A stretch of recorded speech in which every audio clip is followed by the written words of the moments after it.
بسم اللہ الرحمن الرحیم۔ السلام علیکم ناظرین، گھر کا ڈاکٹر میں خوش آمدید کہتا ہوں۔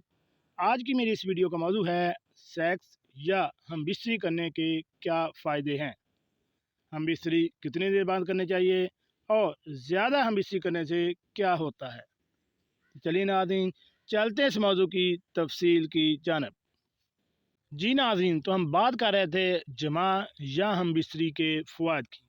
تو ہمارا سب سے پہلا موضوع ہے کہ جماع اگر مقررہ اوقات پر ہو تو ناظرین اعتدال کے ساتھ کیا جائے تو جسم میں انخراف عضلات سے پاک و صاف ہو جاتا ہے جو قدرتی حرارت کو ابھرنے نہیں دیتے۔ اس کے علاوہ حرارت گریزی کو بھڑکاتا اور جسم میں ہلکا پن پیدا کرتا ہے۔ زیادہ ہم بستری یا سیکس کرنے سے بھوک زیادہ لگتی ہے اور نشو و نما کی صلاحیتوں کو بروئے کار لاتا ہے۔ اس لیے کہ جب اعضاء کے جوہر میں گھسے ہوئے فضلات نکل جاتے ہیں تو جسم کی صورت میں بدل معتدل طلب کرتا ہے اور ہضم غذا کے لیے حرارت گریزی بڑک اٹھتی ہے۔ اس طرح کی تمام فطری قوتیں نشو و نما انسانی کے لیے روبہ عمل آ جاتی ہیں۔ مزید برآں جماع سے روح کے فضلات بھی تحلیل ہو جاتے ہیں جو جسم میں رکے ہوئے بخارات کو نکالتا اور روح کی کثافت، کدورت اور حرارت دور کر کے اس سے فرحت پہنچاتا ہے۔ اس میں غیظ و غضب کی آگ ٹھنڈی پڑ جاتی ہے اور عقل صحیح و سالم رہتی ہے۔ لذت جماع سے روح میں انبساط پیدا ہوتا ہے اور باہر کی طرح حرکت کرتی ہے جس سے کثیر مادے اور پریشان کن خیالات دور ہو جاتے ہیں اور افطار اور وسوسہ مٹ جاتے ہیں۔ اس لیے کہ تفکرات روح کے اندر ہی گھٹنے سے پیدا ہوتے ہیں۔ انسانی جسم میں منی کے رک جانے سے جو بخارات پیدا ہوتے ہیں، جماع سے ان بخارات کی پیدائش رک جاتی ہے اور دل و دماغ کو ان سے تکلیف نہیں پہنچتی۔ چنانچہ طبیعت میں خوشی کی لہریں اٹھتی ہیں اور فاسد خیالات، مالخوریہ اور دوسرے سوادی امراض کافور ہو جاتے ہیں۔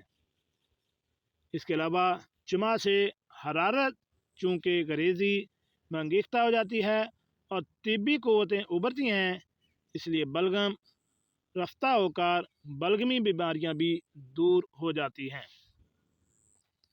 زیادہ جماع یا ہم بستری سے گردوں کے تمام امتلائی درد اور خصیوں کے وہ سارے اورام جو مواد کی زیادتی سے پیدا ہوتے ہیں، جماع ان سب کو زائل کر دیتا ہے۔ اگر زمانہ دراز تک جماع سے پرہیز کیا جائے اور منی اپنی تھیلی میں بند رہے تو ان سے آنکھوں میں تاریکی، سر بھاری، دوران سر درد، کمر کے رگوں میں درد اور ورم کی شکایتیں پیدا ہوتی ہیں۔ لیکن جب دوبارہ شروع کر دیا جائے تو یہ ساری شکایتیں دور ہو جاتی ہیں اور روٹھی ہوئی صحت فوراً پلٹ آتی ہے۔ اگر طبیعت میں جوا کی خواہش پیدا ہو، کسی وجہ سے اس خواہش کو عملی جامہ نہ پہنایا جا سکے تو بدن سرد ہو جاتا ہے اور صحت میں خلل پڑ جاتا ہے، بھوک جاتی رہتی ہے اور جماع کیے بغیر ان شکایتوں سے جان نہیں چھوڑتی۔ اس کے علاوہ جن لوگوں کے جسم میں بخارات کی کثرت ہوتی ہے، ان کو مجامعتی تحلیل کرتی ہے۔ اگر منی زیادہ مقدار میں جمع ہو جائے تو گھٹ کر سرد پڑ جاتی ہے اور ساتھ ہی حرارت گریزی کو ٹھنڈا کر کے تمام بدن میں سردی پیدا کر دیتی ہے۔ اس لیے اکثر بیویوں سے دور رہنے والے افراد مختلف مسائل کا شکار ہوتے ہیں۔ خاص طور پر بیرونی ممالک میں مقیم افراد سالوں بیوی سے دور رہ کر ان کی قوت با بری طرح متاثر ہوتی ہے۔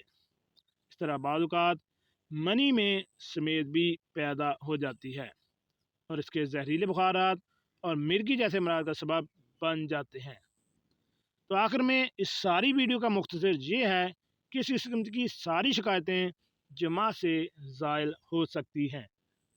یعنی زیادہ جماع سے پرہیز کیا جائے، ایک مقررہ حد تک کیا جائے اور وہ بھی آپ ساتھ ساتھ اپنی خوراک کا مناسب انتظام ہونا چاہیے تاکہ اس سے ہونے والی کمزوری ساتھ کے ساتھ دور ہوتی رہے اور آپ مختلف کمزوریوں سے بچے رہیں۔ جی ناظرین، کیسے لگی آج کی میری یہ معلوماتی ویڈیو؟ امید ہے آپ کو پسند آئی ہوگی۔ ایسی معلوماتی ویڈیو حاصل کرنے کے لیے میرے اس چینل گھر کا ڈاکٹر کو